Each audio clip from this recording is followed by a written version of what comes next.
यूं ही नहीं मैं बन जाता हूं। कुदरत के कोने कोने से खूबियां खोज लाता हूं।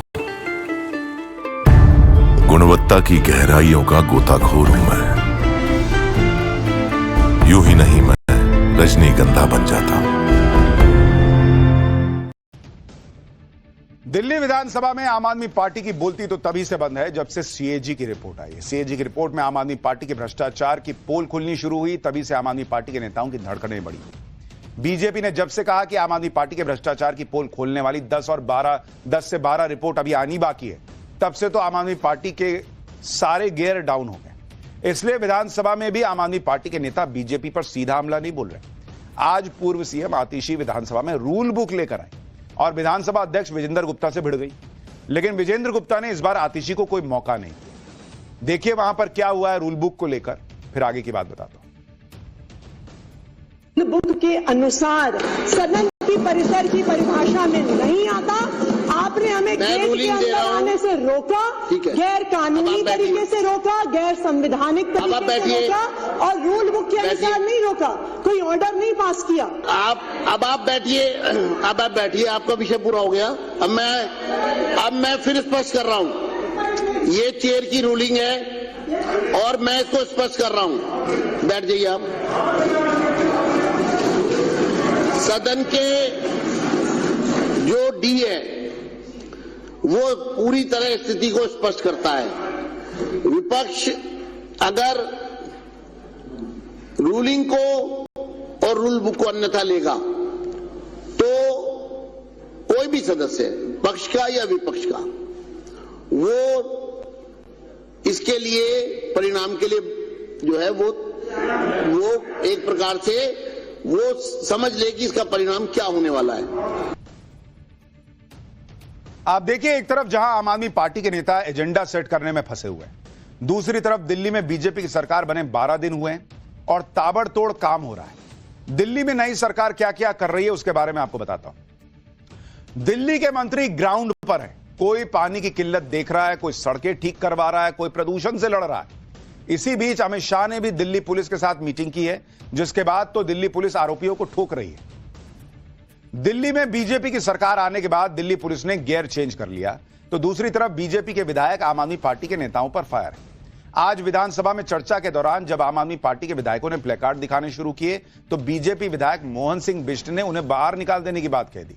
सुनिए वहां पर क्यों मछली बाजार का जिक्र हो गया। इसके बाद बताता हूं कि आम आदमी पार्टी के विधायक गोपाल राय की बोलती कैसे बंद हो गई। सदन की कोई मर्यादा है। यदि अरे मैं बता रहा हूं तुम्हें, सुनाओ। ये तो अध्यक्ष जी का तुम्हें धन्यवाद करना चाहिए। जिस दिन मैं चेयर पे बैठा ना, मैं तुम्हें तुरंत बाहर निकालूंगा। क्या है ये सदन? ये मच्छी बाजार नहीं है, ये तुम्हारा सदन नहीं है। दिल्ली के लोगों ने हमको चुन के भेजा। ये प्ले कार्ड दिखाना क्या है? अध्यक्ष महोदय, आप चेतावनी देवे, दोबारा कोई प्ले कार्ड नहीं दिखाना चाहिए। मोहन सिंह बिष्ट प्ले कार्ड दिखा रहे हैं, आम आदमी पार्टी को अल्टीमेटम दे रहे हैं, तो बीजेपी के विधायक कुलवंत राणा ने आम आदमी पार्टी के एक विधायक की ऐसी क्लास लगाई कि स्पीकर विजेंद्र गुप्ता को बीच बचाव करना पड़ गया।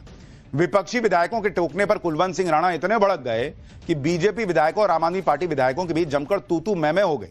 दिल्ली विधानसभा में क्या हुआ देखिए जरा।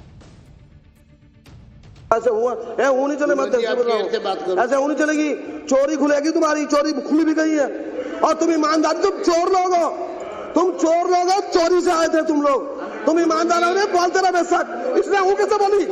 इसकी हिम्मत कैसे हुई बोलने की? इसकी हिम्मत कैसे मेरे बात में हूँ करने की? ये कल का बच्चा मेरे से हूँ कर रहा है। वक्तव्य जारी रखिए। अनुशासन का पालन करना। अरे तू छेड़ रहा है, पालन करना।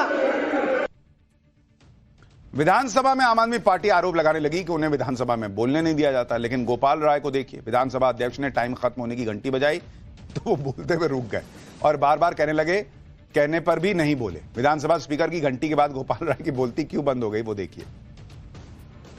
2022 की रिपोर्ट है इस पटल के अंदर। 2022 के बाद से लगातार सरकार ने काम किया। मैं आपको बताना चाहता हूं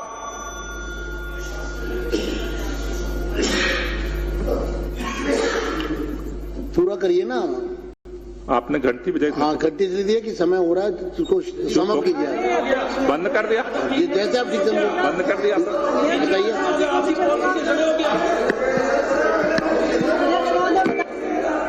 नहीं बोलना आपको नहीं बोलना गोपाल राय जी। मैं अगले वक्ता को बुला रहा हूँ। शिखा रॉय।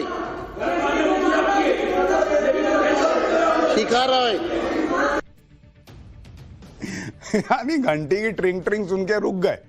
स्पीकर कह रहे हैं भाई कि अरे बात तो कंप्लीट कर लीजिए गोपाल राय जी। नहीं, अब मैं बोलूंगा ही नहीं, घंटी बज। आपको याद होगा रेखा गुप्ता ने सीएम पद की शपथ भी नहीं ली थी। तभी से आम आदमी पार्टी एक ही रट लगाए हुए है कि 2500 रुपया कब देंगे महिलाओं को, 2500 रुपया कब देंगे महिलाओं को। पूर्व सीएम आतिशी तो रोज कैमरे पर यही सवाल पूछ रही। मतलब जितनी जल्दी आम आदमी पार्टी को है उतनी जल्दी तो दिल्ली की महिलाओं को भी नहीं है। लेकिन चल रहा है मामला। खुद पंजाब में नहीं दे रहे हैं, यहां हंगामा रोज कर रहा है। दिल्ली वालों को पता है कि पीएम मोदी जो गारंटी देते हैं उस गारंटी को पूरा होने की भी गारंटी देते हैं, क्योंकि पीएम मोदी आंख बंद करके कोई वादा नहीं करते। वही वादा करते हैं जो पूरा हो सके। और पीएम मोदी ने कहा है कि दिल्ली में महिलाओं को 2500 मिलेंगे, तो यह वादा भी पूरा होगा। पीएम मोदी ने गारंटी दी तो वो गारंटी पूरी ना हो, ऐसा कैसे हो सकता है। इसलिए अब खबर है कि 8 मार्च को महिला दिवस के मौके पर दिल्ली सरकार महिला सम्मान योजना का रजिस्ट्रेशन शुरू करने वाली है। इसके बाद दिल्ली में इस योजना के लिए पात्र महिला लाभार्थियों की सूची तैयार की जाएगी। रिपोर्ट्स के मुताबिक 2500 रुपए की सम्मान राशि आर्थिक रूप से कमजोर वर्ग की महिलाओं के बैंक खातों में सीधे ट्रांसफर होगी। इस योजना से जुड़ी प्रक्रिया करीब 1.5 महीने में पूरी कर ली जाएगी, जिसके बाद दिल्ली की महिलाओं को इसका लाभ मिलना शुरू हो जाएगा। रिपोर्ट्स के मुताबिक बीजेपी ने दिल्ली में महिला समृद्धि योजना का रिव्यू किया है, ताकि इसका लाभ सिर्फ उन महिलाओं को मिल सके जो डिजर्व करती हैं, जिन्हें वाकई में जरूरत है। लेकिन आम आदमी पार्टी को चैन नहीं आ रहा। पूर्व सीएम आतिशी अभी भी कह रही हैं कि बीजेपी दिल्ली की महिलाओं को 2500 रुपए नहीं देगी। सुनिए एक बार।